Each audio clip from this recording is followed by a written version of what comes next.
this is Dr. Leahy, and he's a professor of history. If you'd like to introduce yourself to the students. Okay. Well, as John said, I'm Professor Leahy. I've been at CUCA now for 13 years. In the fall of 2020, I will be starting my 14th academic year at CUCA, which seems kind of hard to believe. I got my PhD at Louisiana State University, and actually my first job was in Louisiana at Southeastern Louisiana University, and I moved up here after Hurricane Katrina. My wife's company transferred here to Central New York because of Hurricane Katrina, and we've been here ever since. So I've been a pretty long-term faculty member at CUCA, and have really, I think, very much comfortably settled into my position here. Right off the bat, you talked about LSU, and I heard through a little bird that you played at.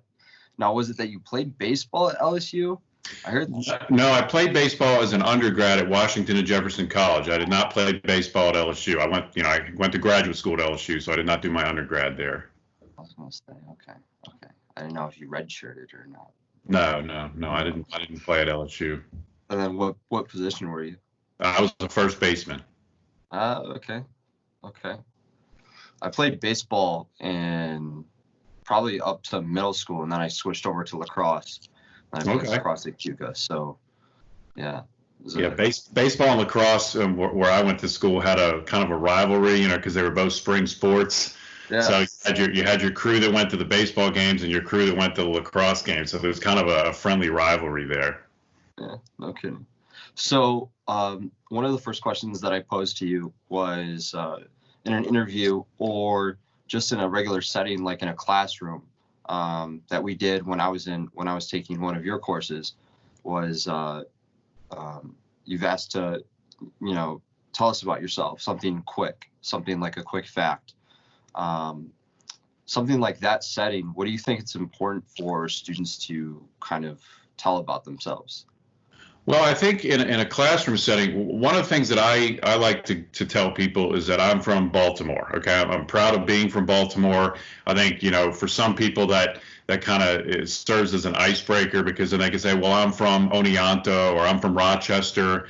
So you kind of have a sense of where people come from. I think that's a very basic piece of knowledge that that can be helpful, can be an icebreaker. I think that's important. But I was thinking about your question with respect to a job interview, and I was thinking that when somebody in a job interview asks you to tell you a little bit about yourself, I always think that it's best to tailor your answer to the place or the person you're interviewing with.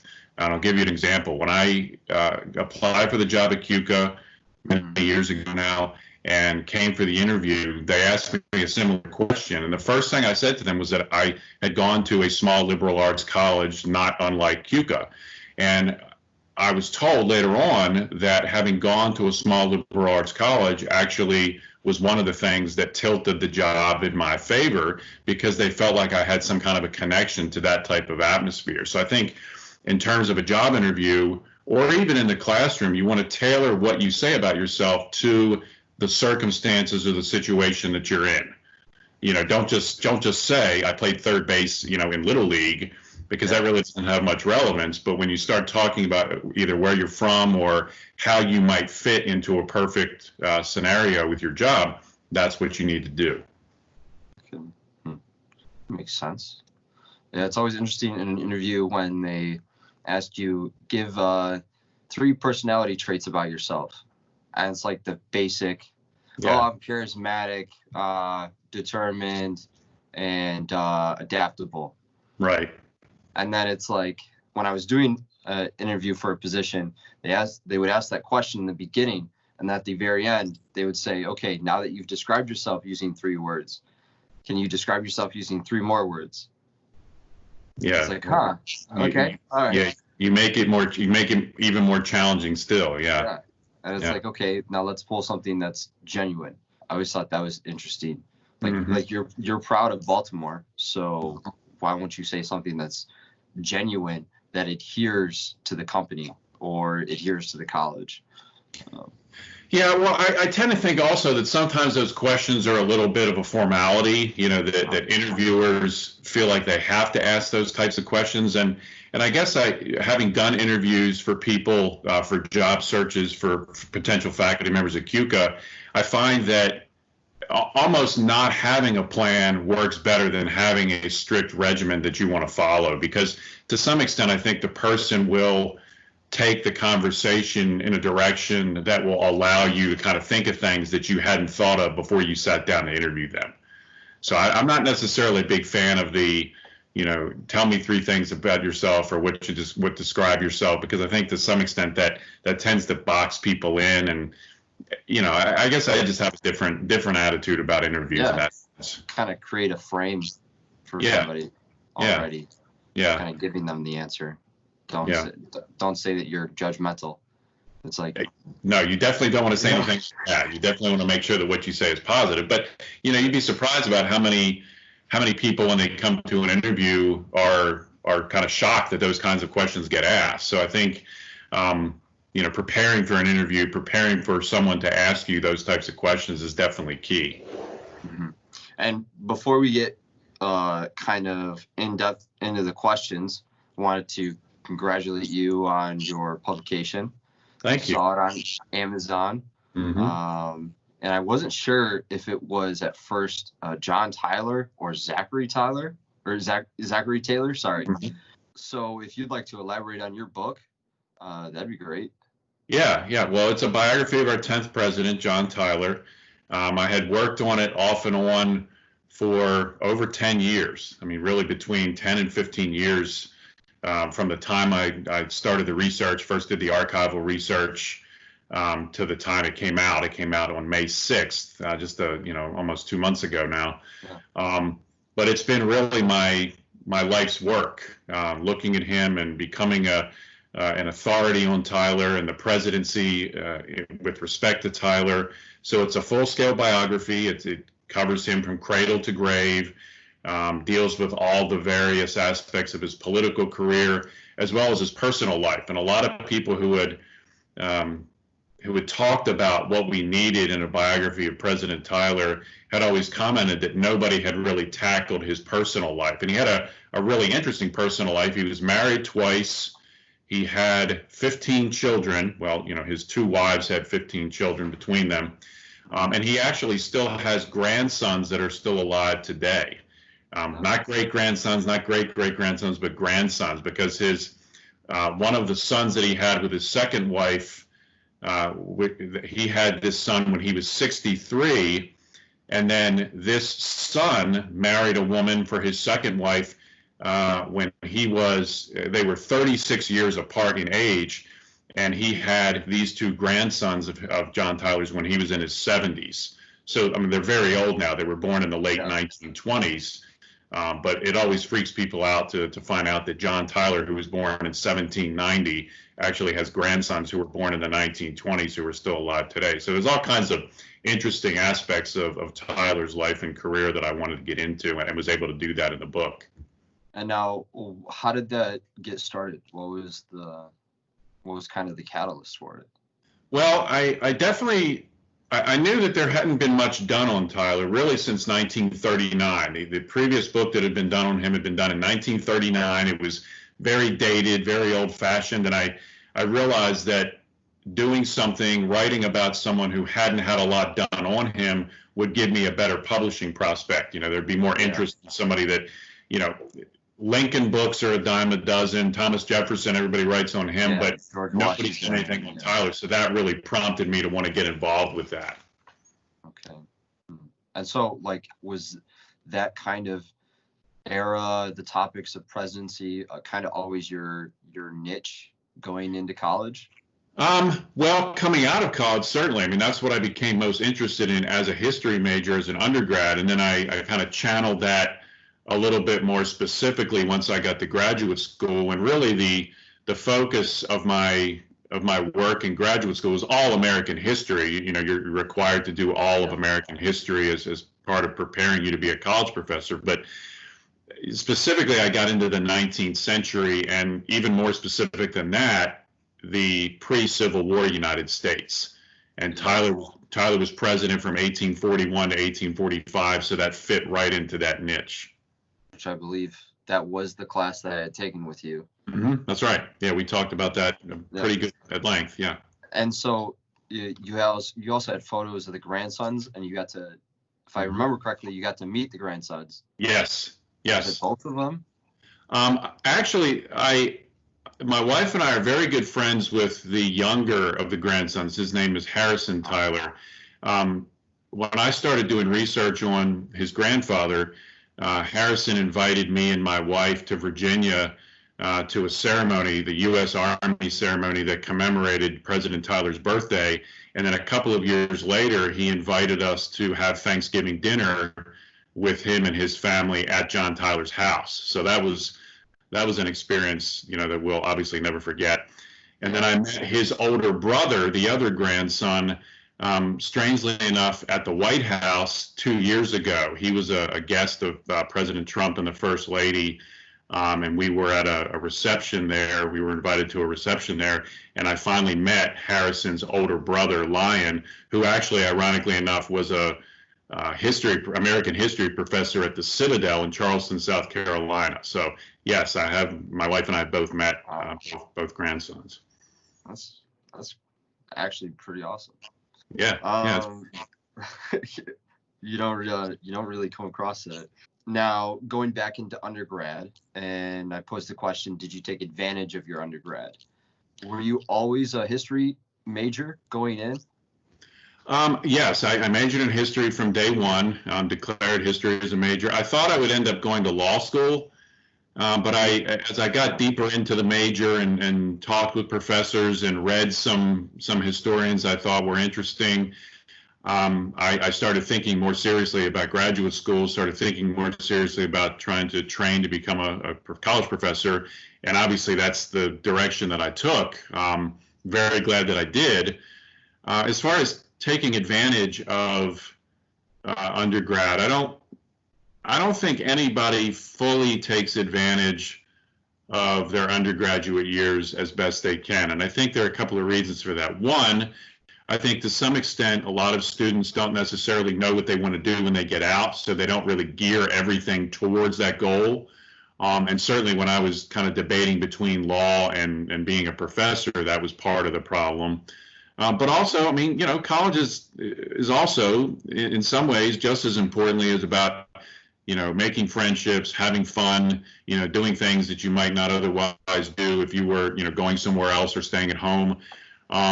So I guess in that sense, you take advantage of the full college experience. But, I didn't always study as hard as I probably should have. And I think that's probably the same for everybody. Yeah. You kind of always find your gap where you're like, oh, okay, all right, now we got to get back in this. Okay. Right. Something will kind of, something will kind of say, okay, you gotta come back to earth here and figure out what you need to do. So yeah. That was kind of my experience being a nursing major at first. I was a full-blown nursing major. It was the dual degree program, and I had a class which the students will know about. I had a class with Dr. Koberstein in Intro to Human Development, which pretty much 2/3 of the freshman class take. Ever since, it was probably up until sophomore year, I've been in contact. I was in contact with Dr. Koberstein and kind of reaching out to him and whatnot. And then he gave me this opportunity to look into the psychology field. And so I picked up a minor in psychology. That was kind of like my little addict bug.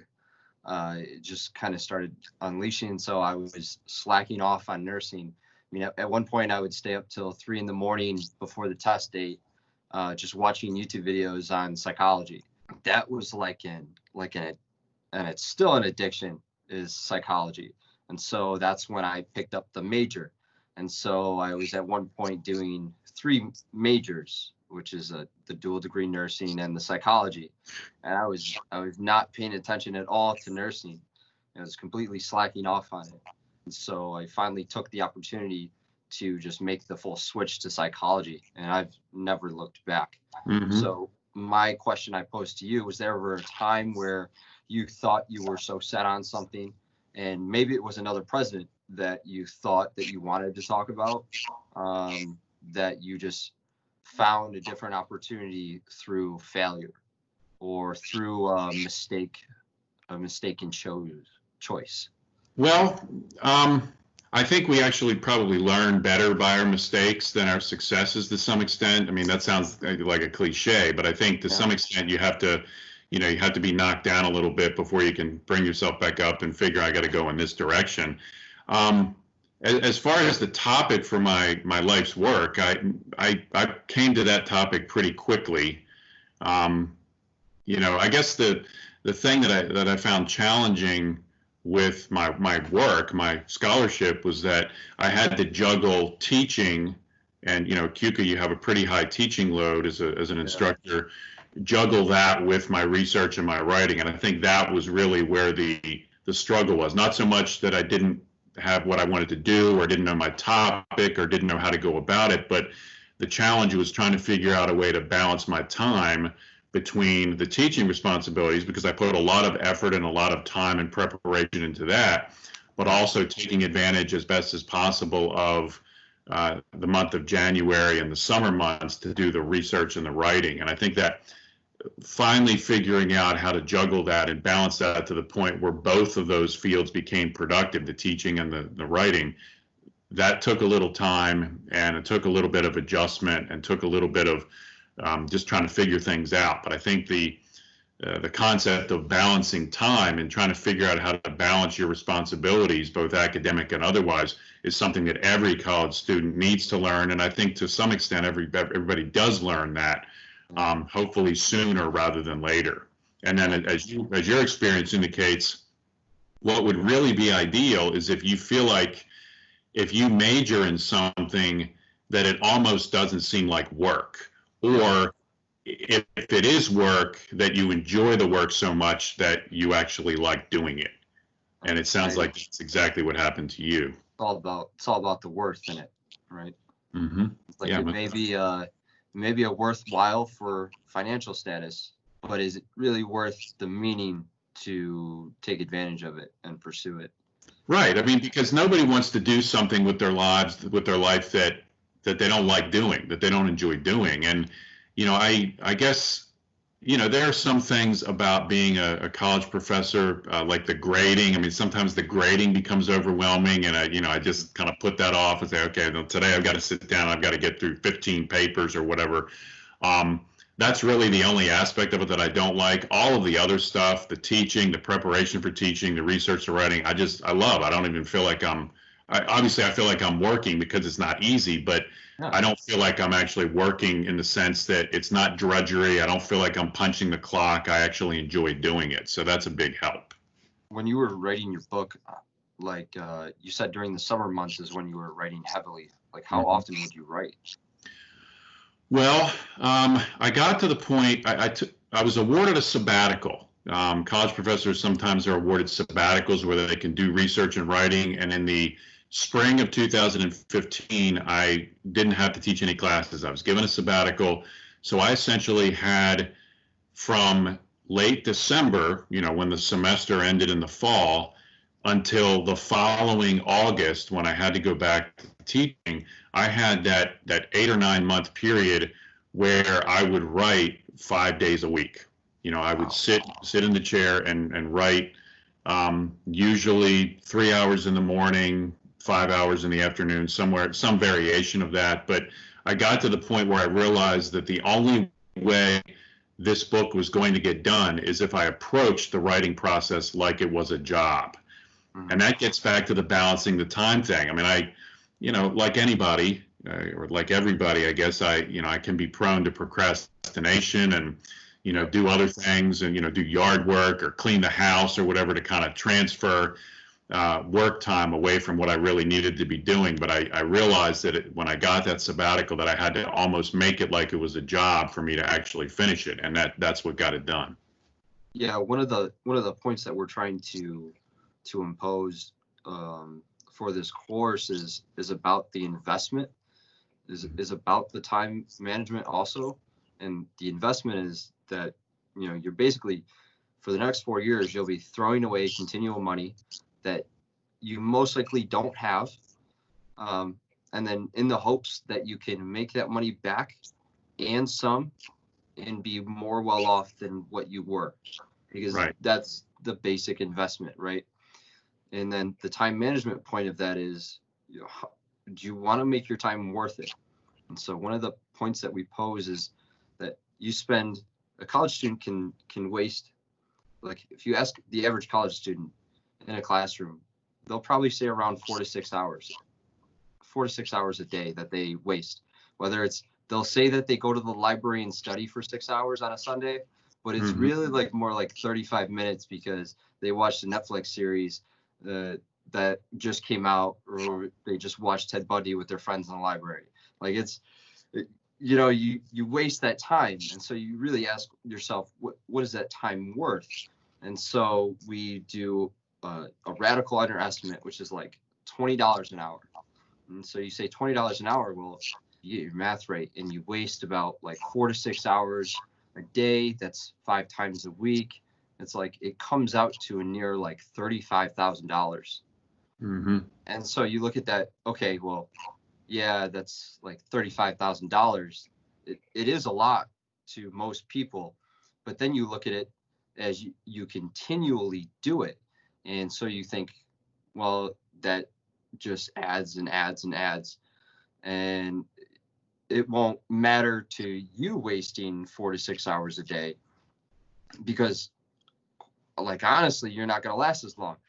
But as a college student, and we keep and continually waste these hours that are accruing, so we do take a lot of time to work on time management. And so we laid out 3 styles of time management, which we'll see if I can pull for you. Okay. And so this is kind of the 3 styles that we'll have, is the laid back, in the game, and out front. The out front is like a basic 24-hour schedule, right? It's not really doing 24 hours. That would be crazy to schedule out your time in 5-minute increments and do 24 hours work. Yeah, you spend more of your time figuring that out than you would actually doing your own work. Yeah, right. The point is, you're not going to hit 100% of that 24 hours. But when you set it out for the out front, is that you're going to hit it at about 60 to 70% of the time. And if you can schedule that out, that's way much more efficient and more worthwhile than wasting those 4 to 6 hours every day. Right. And so we set this time schedule up before they get to campus, which is great. And in module 7, it's where we'll have them contact you and contact other professors to kind of see if they can get an idea of what the course will be like and the rigor of the course. Okay. I know we talked about in meetings about, would it be possible to ask a professor for the syllabus? And, Culverstein just laughed, because he's like, man, most people don't hand out the syllabus until the day of. I was like, yeah, I get that. But we show them how to plug in the syllabus for the test dates, when they should get an assignment done 2 days ahead of the assignment due date, to kind of alleviate that procrastination to a minimum, to kind of make their time worthwhile and make it a little bit easier for them, so that they do have their leisure time and those time to go out with friends and like go to Seneca Farms or go to the lake or just go to a basketball game, any of those extracurricular things. We've kind of laid this out for them, and hoping that they're not spending their time struggling for the first 2 weeks and kind of killing their grades and feeling like they can't make it. So this is one way that we've tried to alleviate that. Okay. I think that looks like a good plan. And you have their contact the professor. I definitely encourage that. I mean, I definitely encourage freshmen or any students that when they're taking a new professor to, go introduce yourself and talk a little bit, even if it's just for 3 or 4 minutes, just to kind of get a better sense of what's required, and even beyond the syllabus. So I definitely think that's a good point there. There's a stat out there about, it's like, for undergraduates, if 90% of them, to get to a grad school or network with a grad school, they would need a contact of a professor on that campus, right? I mean, that's 90%. That's right. That's right. And so this is one of the basic ways to do it. And from my anecdotal experience with Coverstein, is my freshman year, I just bugged the crap out of him. Like I would like send him like if we talked about something in class, I'd send him like a TED talk that was like on that topic, and he like thought that was interesting. So I'm like, okay, cool. Like maybe next week I'll send him another one. And when we have cliff notes and we have to hand it in, I'll say hello, like ask him about his day. Just like little things to open that door. And then all of a sudden I sent him a TED talk 3 weeks in, and he's like, hey man, like you want to grab a cup of coffee and talk about this? We can talk a little bit more about this. And so here we are creating a freshman enrollment course. Like sky's the limit once you try and crack open that door. Yeah, I agree. I definitely agree. And look, most professors, most instructors will tell you that they actually prefer that, and there's some made that more students don't think like you, don't think like that. So that's definitely sound advice. Well, and also think about it like this, John. If you're serious about graduate school and you're going to apply to graduate school, like you said, you need contacts. You also have to have professors write letters of recommendation for you. And the best letters of recommendation that a professor can write are from students that they know better than just sitting in class and never talking. So all of that is very pertinent advice. We can kind of make a lateral move to, getting your attention in and outside the room. And I know we've talked about that, but what's one way that students have kind of reached out to you? I know, walking outside of your class, I've always said goodbye, make the eye contact, maybe say something quick before a presentation, try and make some small talk. Right. But what do you think works best for you? Well, I mean, that worked very well with respect to how I got to know you a little bit last fall. The other thing I think that's somewhat problematic is that a lot of students don't do the reading assignments. And, you kind of saw a little bit of that in class with the oral presentations that I assigned that we did. One way to make yourself stand out in class is to make it obvious that you've done the reading assignment. That doesn't mean that you have to answer every single question. It doesn't mean that you have to make yourself obnoxious in answering the questions you do answer. But, the instructor assigns the reading, makes the assignments with a specific purpose in mind, with a learning goal in mind. And to not do the work, you really set yourself apart. You stand out like a sore thumb. But when you do the work, you really elevate your position in the class, and you elevate your professor's estimation of you. So I think that's one thing. Just, even just doing the bare minimum of the assignments is something that most professors would appreciate. One of the last questions that I posed was, we talk about finding your edge.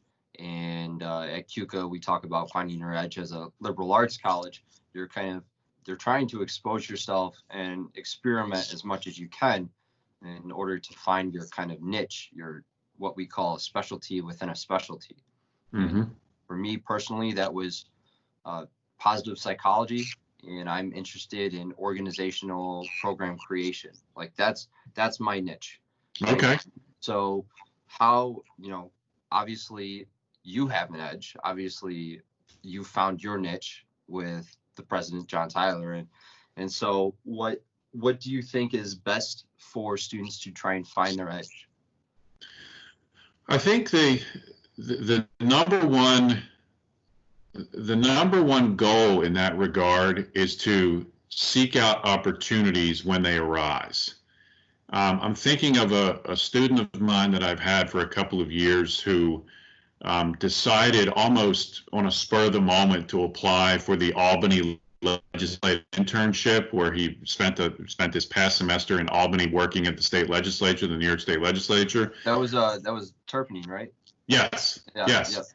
Yeah. And he did very well there, but he recognized that there was an opportunity there.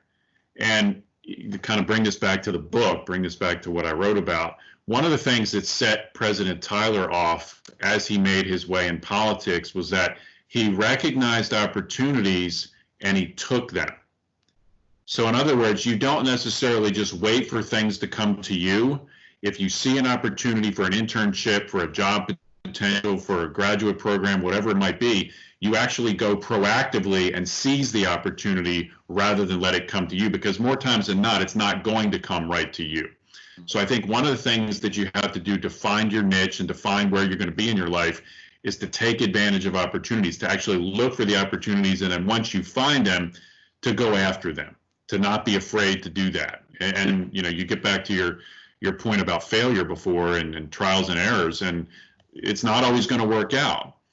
But recognizing opportunities and being able to take advantage of them, and there are plenty of opportunities associated with CUCA and with a CUCA education. Unfortunately, a lot of them they're not taken advantage of. So I think recognizing your opportunity and actually seizing the opportunity is the way to go. I think that's probably the best advice that anybody could be given.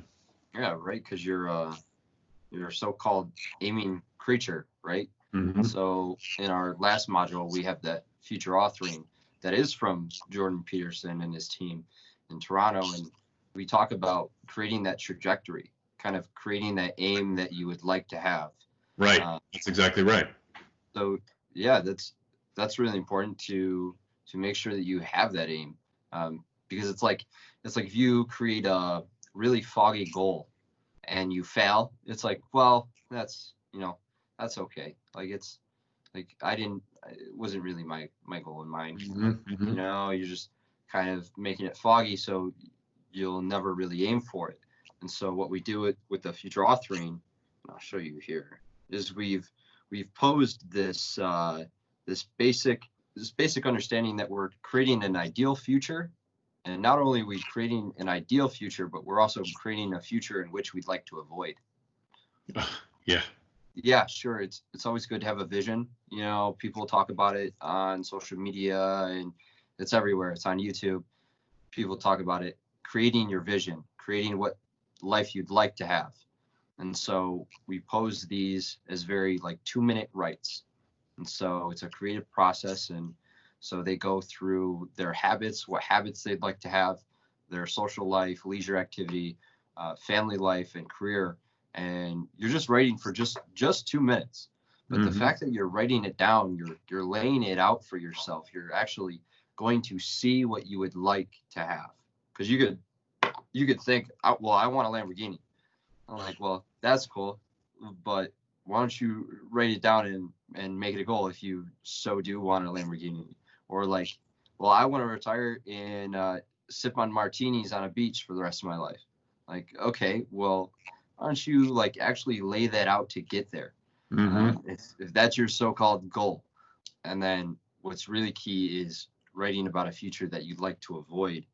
So we can go down here, and me and Coverstein have debated about this. It's really interesting, but we talk about looking at someone who has gone downhill and kind of having those bad habits, letting those bad habits get control of you, trying to get your fear behind you. Mm-hmm. And so this is why we call it a trajectory. So if we have this line here, we're thinking about it hypothetically. If we have this line here, right, this is the ideal above that we're reaching for. And Right. then this is the line that we're trying to avoid.